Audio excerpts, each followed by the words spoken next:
I want to add the flag to each of these countries. I have over here the ISO 2-letter combination code for each country, and I could get that letter code by just doing equals VLOOKUP, searching the key of the country, the range ISO tab, A:B, and I'm looking for that second or number 2 index. I'm going to say it's not sorted for now. And now that's just going to get me the code, but I want to put that code into a URL and get the flag. So I'm going to do image, and that URL is going to be in here.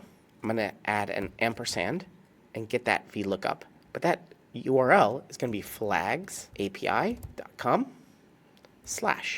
Now I'm going to insert the ISO code and then do an ampersand and continue the URL /flat/64.png. I'm going to end parentheses and hit enter. It's going to ask me to allow access, and there it is. I can center it up.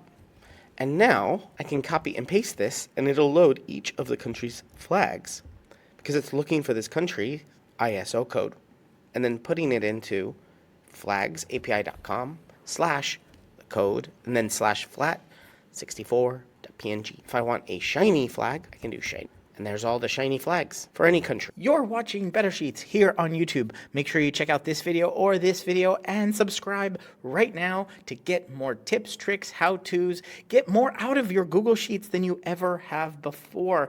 I'm excited to be making a ton more videos here. Ask me questions down in the comments and I will answer them in future videos. But for right now, right here, one of these videos is going to be your next Google Sheet.